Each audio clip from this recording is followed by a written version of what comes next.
seems like the burgeoning market of electric vehicles, also known as EVs, has been gaining traction in India.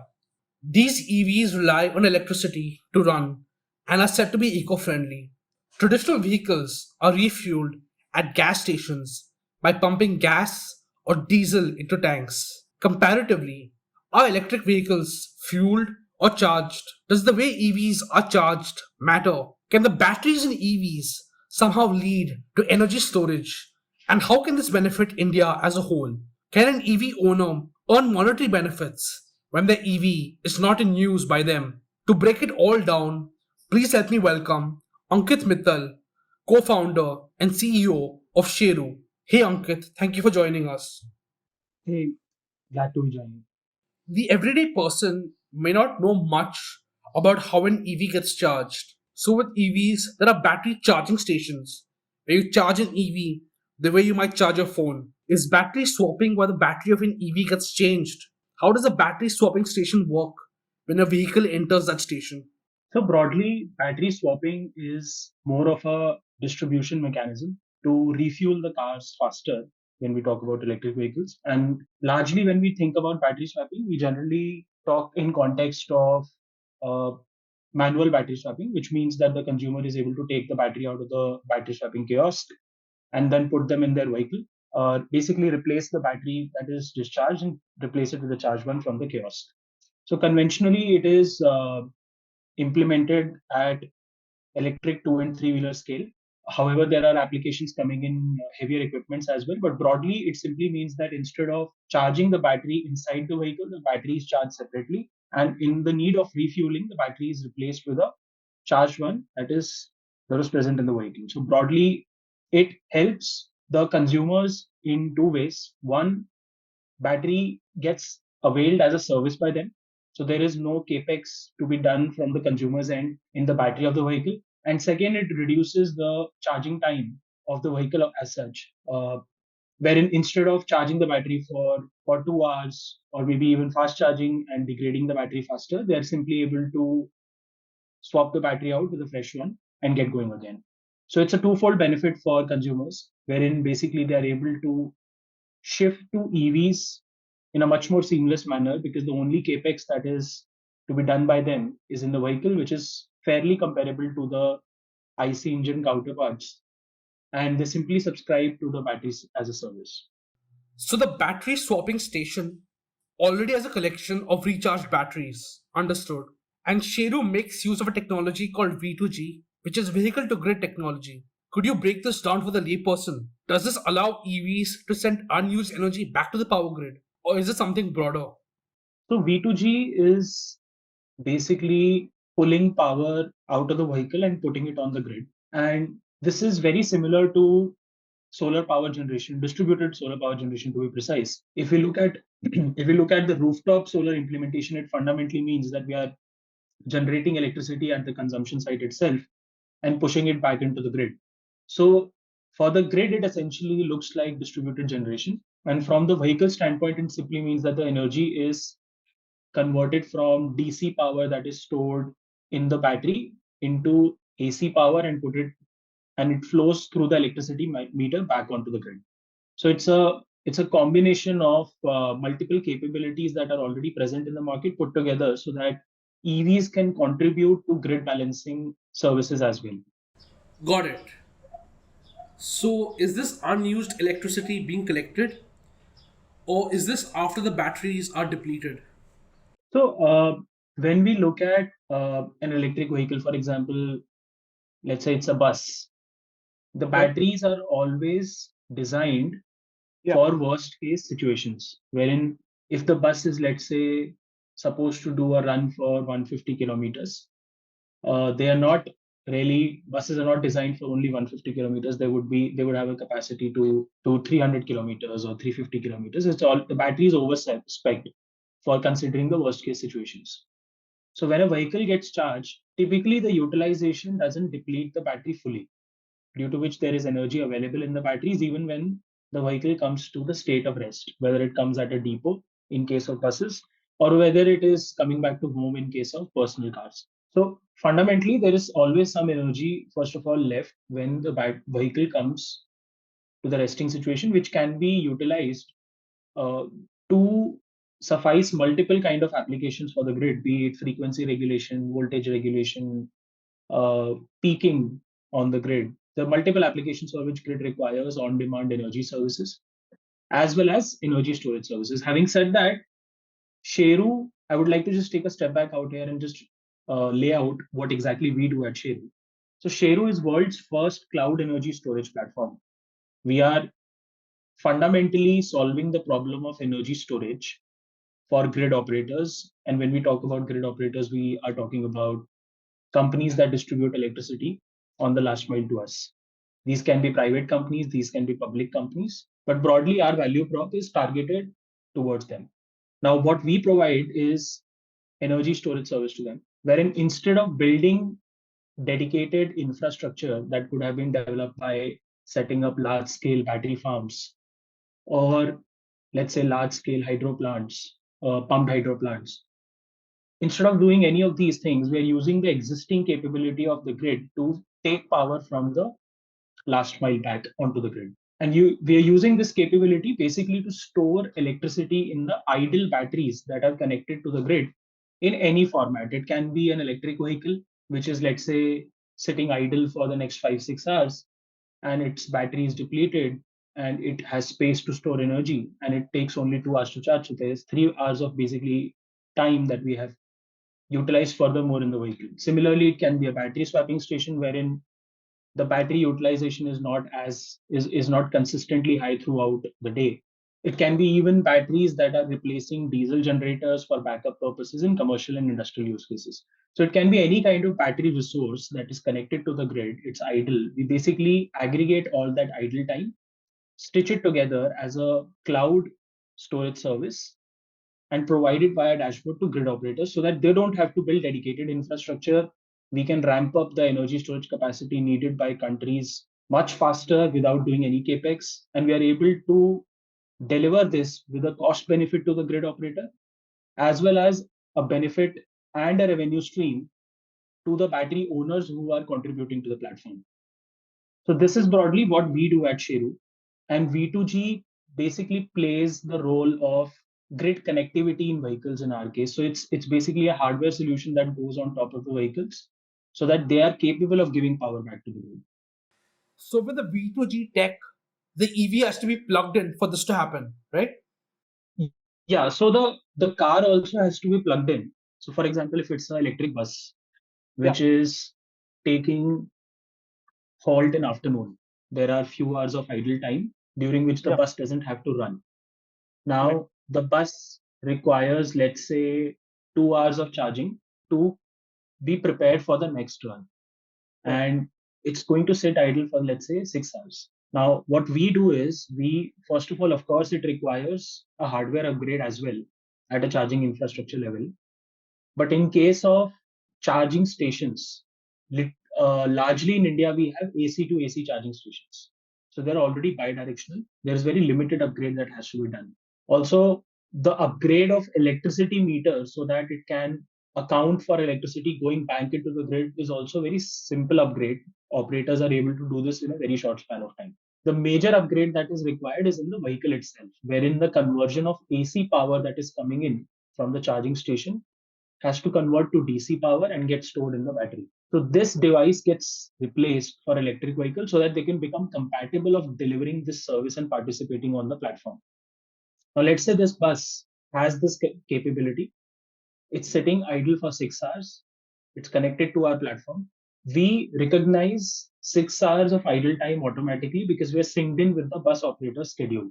And because of that, we are able to regulate the charging time and move it from the start of the idle time to the end of the idle time. So instead of charging the bus right away when it comes to the depot, we defer charging by few hours so that there is still enough time for the bus to get charged for the next run, and we are able to get some idle time out of it. So for example, in this case, it would be 6 hours of idle time minus 2 hours of charging. That would be 4 hours of idle time of the bus that we can free up.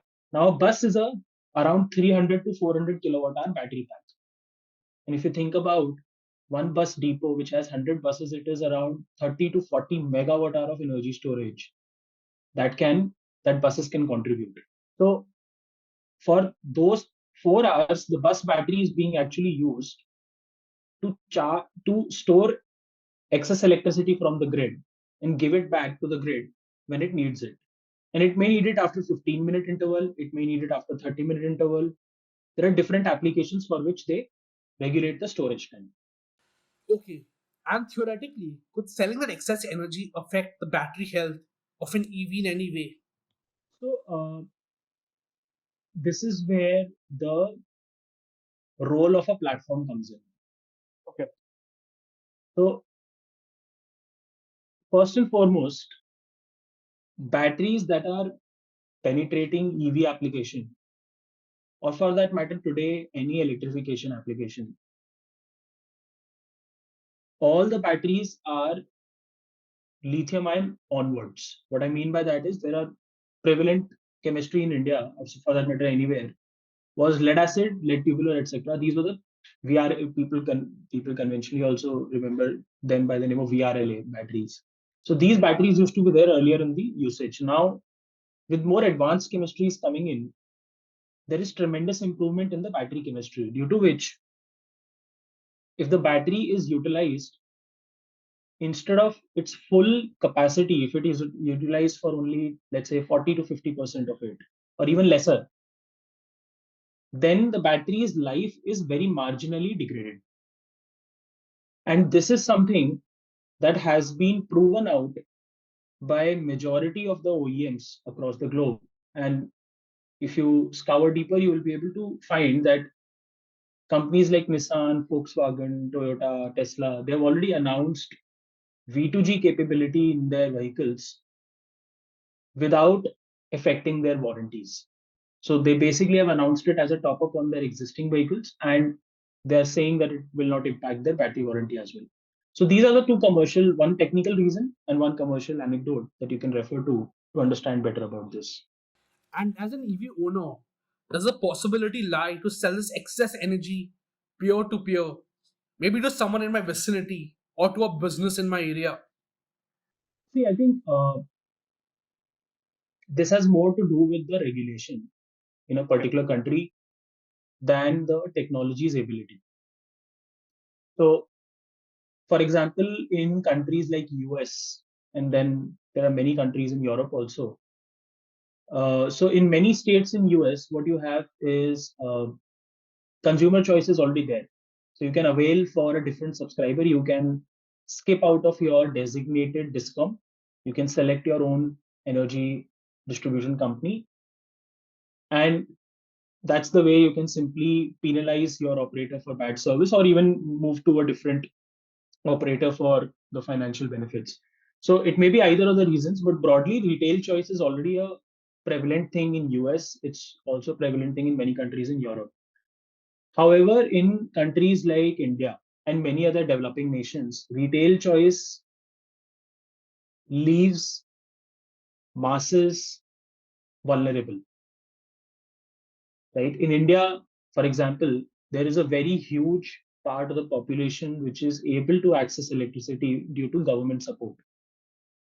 And without that being in the place, electricity prices may become inaccessible for a very huge part of the population. And that's the case for a lot of developing nations. So whether retail choice will become a reality is something to do more with the regulation and the economic stage of a country than anything else. And once that is in place, then this can definitely become a reality.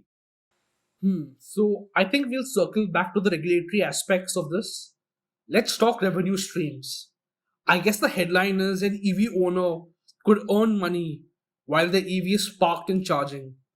Is that something that's tangible right now? Absolutely. Right. Absolutely. Yeah. So when we think about electric vehicles, we have to think differently. We have to think of them as an upgrade that has happened to vehicles, similar to that when mobile phones converted to smartphones, right? So we had cellular phones, we shifted to smartphones. There were a lot of application that could be more applications could be supported by the device. So similarly, when we look at an electric vehicle, we have to stop looking it only as a personal mobility device, rather look at it as a personal energy device. And in that way, the vehicle actually contributes to a lot more applications than the fundamental mobility use case. So if I have to just give you an off the top number, our initial assessment says that we'll be able to deliver enough cost benefit to an EV owner by participating on the platform, wherein they'll be able to recover their cost of capital in financing the EV purely from this idle time monetization. And this is something that we are very deeply exploring with all the major brands, be it battery swapping, be it electric buses, electric taxis, or even DG replacement.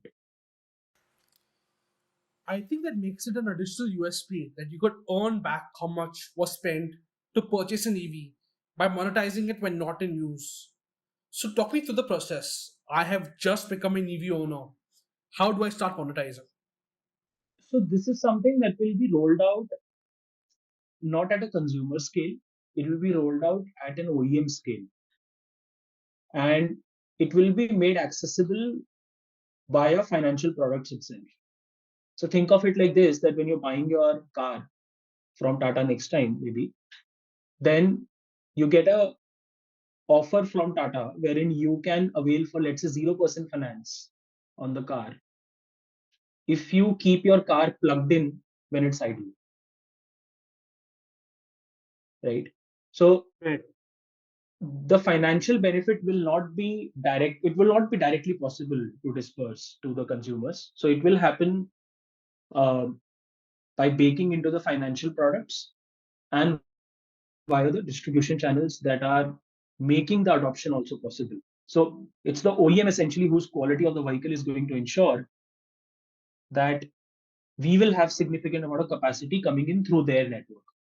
So that creates a natural incentive for them also to improve the customer satisfaction.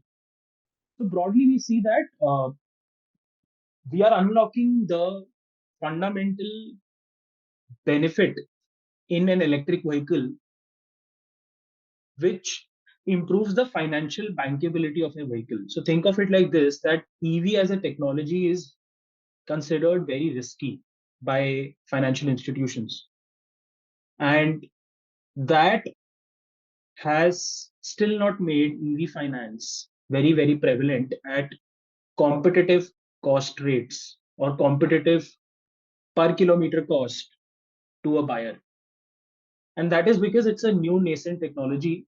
And other than the borrower's benefit of reducing their operating cost, there was no other benefit for the bank. But when you are able to stack up an alternate value stream, there's an inherent financial bankability to the product. And you're able to deliver very competitive financial products. You're able to deliver very competitive operating cost per kilometer to the consumer at an early stage of the technology itself. So, you would have to collaborate or partner with those providing these services, right? This is not a direct to consumer play. Yeah, so we are helping OEMs. We are helping OEMs, first of all, upgrade the vehicles in terms of the hardware so that the vehicle is capable of doing it, first of all. Second level of integration is where we have to do this integration with their financial products so that this comes into adoption. So we are working with OEMs, we are working with some of the major names, but just that it's a longer development cycle. And hence we are not depending on one specific category to aggregate energy storage capacity in your platform. We are working with electric bus companies as well, electric taxi companies as well. Then we have our own skin in the game in battery swapping, where we are enabling very small retail stores to adopt battery swapping as an incremental revenue stream. So there are different categories that we have different aggregation playbooks for each, and that is how we are going about it. And when batteries that take part in this battery energy storage platform, does there have to be interoperability where the batteries have to be standardized? Or can I, as a user, switch between providers? I'm thinking like mobile network portability, where I can have the same mobile number with different service providers. Is that a fair comparison to this? So for virtual energy storage, we largely required standardization in terms of the communication protocols of the battery. Going forward, when we look at a battery, it's an active device. It's not a passive device. It communicates, and it needs to communicate because there's a lot of investment in it, and it needs to run properly to deliver return on that investment. So first of all, batteries going forward, whether you look at battery swapping application, EVs, any of the vehicles, any of the adoption in electrification broadly, you'll see that almost all the batteries are smart. So uh, we don't really need standardization, but we need to go and integrate at that level where we have access to the data of the battery and we are able to channel the power from battery to the grid. That's our core focus area. Interoperability in terms of the battery sizing or battery chemistry is something that we're agnostic of. So it doesn't matter how big the EV is or what kind, there's still this kind of use for it. Correct. I mean, it's more economic for us. It's a more economic decision for us towards working. Why we decide to work towards a category? See, we chose to start with battery swapping because we could aggregate 30 kilowatt hour of battery space per meter, and we could do it really fast because battery swapping was is a fast moving category. Although battery swapping is not applicable for all electric two wheelers, it's only applicable for commercial two wheelers and three wheelers. So we don't see it to be very, very large in the long run. In the long run, we see a lot of battery capacity will be coming in through electric buses and by replacing diesel generators with batteries. So, of course, a lot of aggregation will happen from those categories also. So it's more of an economic decision why and how we choose to go after a category and how do we really acquire capacity from a category. For example, I'll give you a very interesting example, which is very contradictory to the strategy that I've been saying so far. So we have a patent called Energy Box. This patent is the first time in the world. What we have done is that it's a battery charging dock that we are licensing out to electric two-wheeler OEMs so that they can provide this dock as an accessory along with the vehicle. Now, our assessment says that, and that's something that when we look at the charging data of Tata as well, in personal two-wheeler space, home charging and office charging is largely enough. There's no need for public charging infra. People don't have enough consumer run uh, in personal two-wheelers. So one can simply take out the battery, take it to their home, and charge it. So this dock allows it to first of all safely charge at a home itself.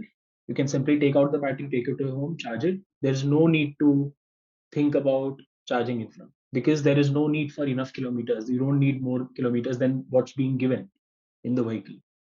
Now, this dock is also capable of, it's also an inverter. So let's say, so what that means is you can use your scooter's battery to power your home as well. Let's say there's a power cut, you have some juice left in your scooter's battery. It's a 3 kilowatt hour battery, let's say, and your typically residential electricity connections are 3 kilowatt.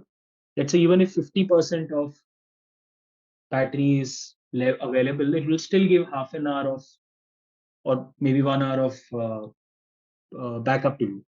Additionally, in the long run, you'll see April 2024 onwards, time of day tariff is being implemented by Ministry of Power, which means that every 15 minutes prices will be changing. Every 15 to 30 minutes prices will be changing for all categories of customers, be it consumers, agricultural users, be it commercial and industrial users. So this device at that point of time can also help you reduce your electricity bill by optimizing how much power to draw from the battery and how much power to draw from the grid, and in turn it delivers a grid balancing outcome also.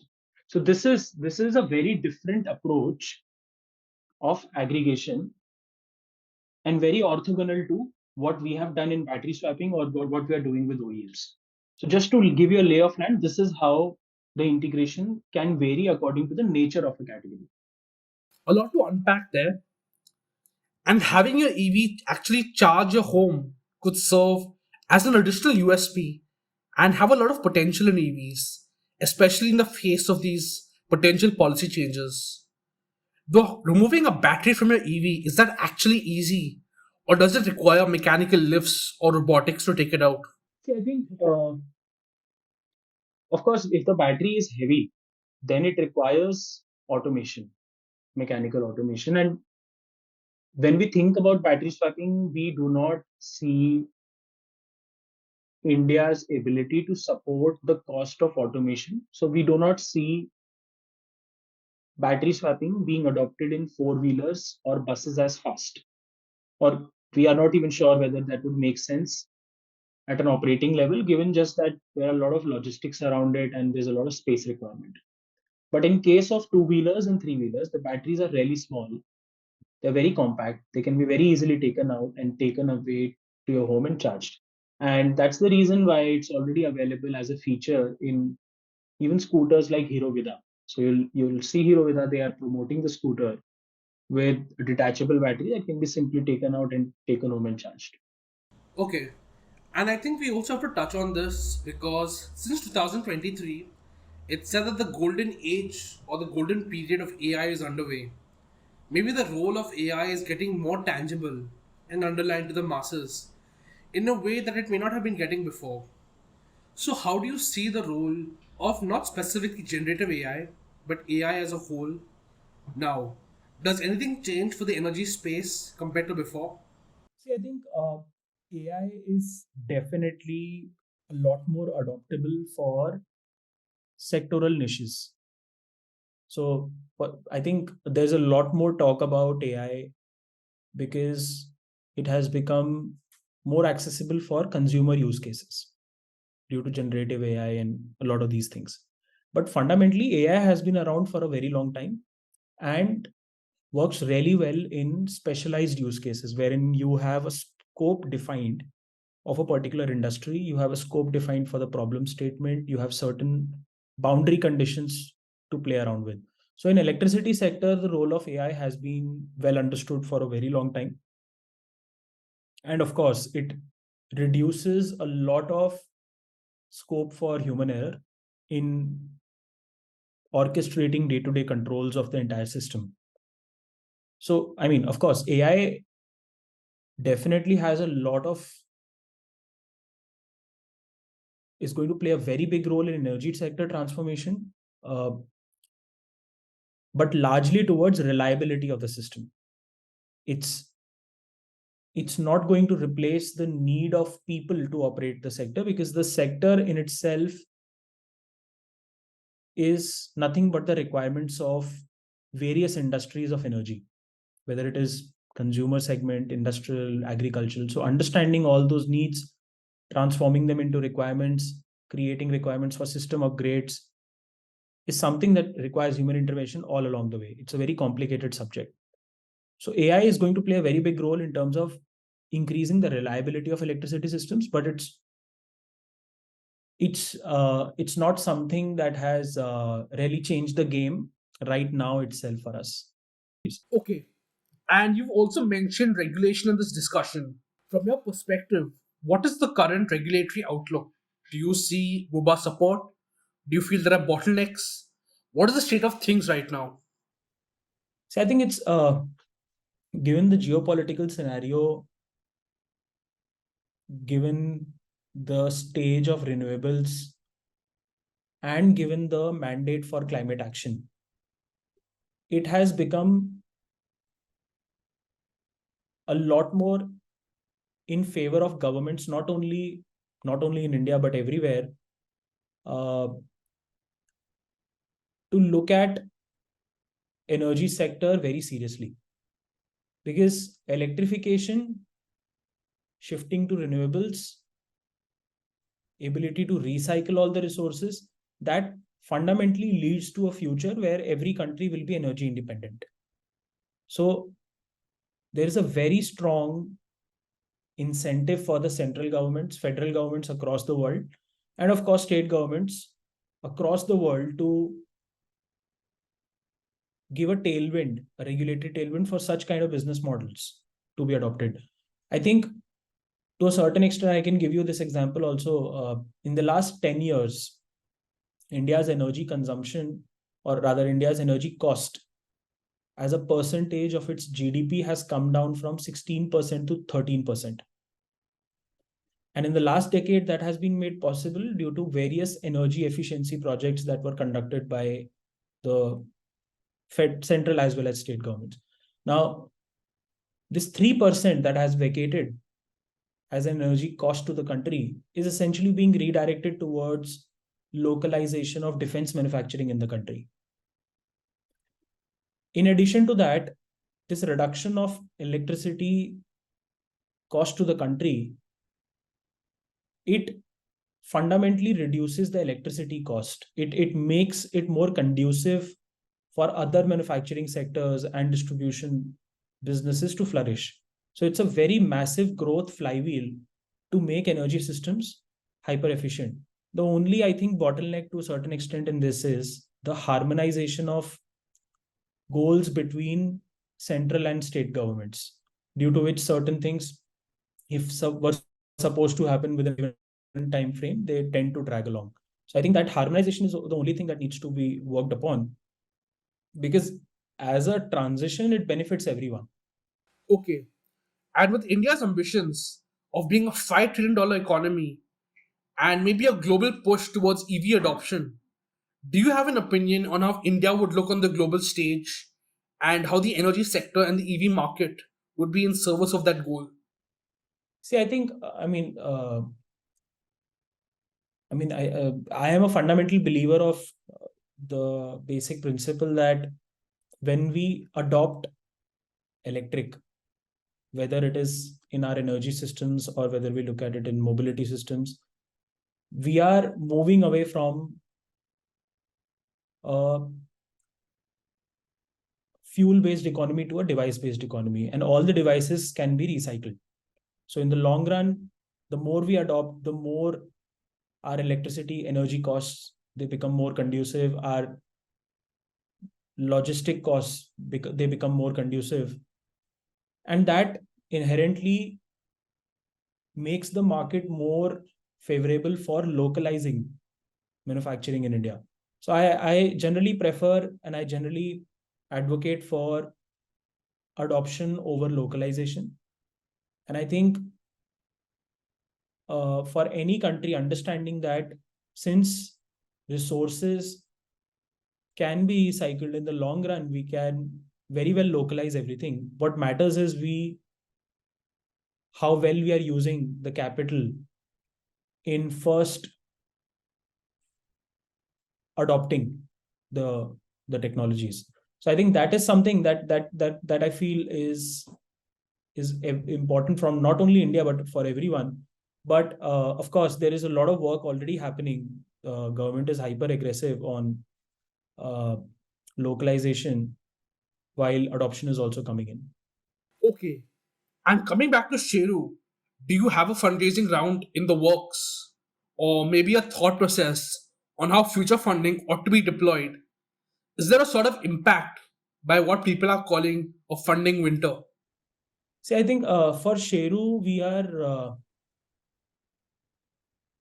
playing for the long term. Okay.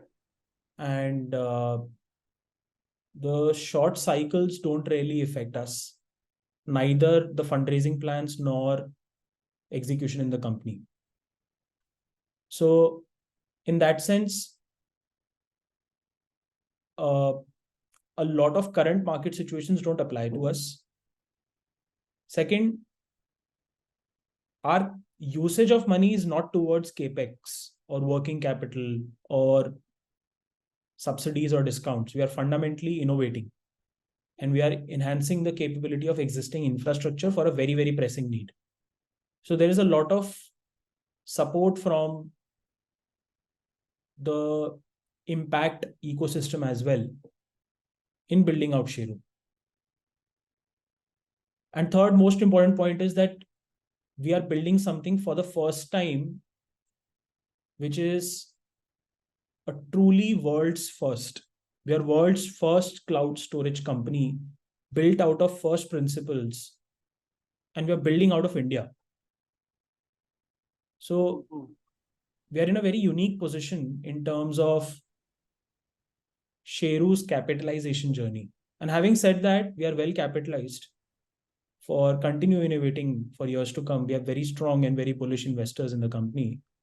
We're working through one fundraise right now as well. Okay. Yeah, but that's all I can share. Right. I understand.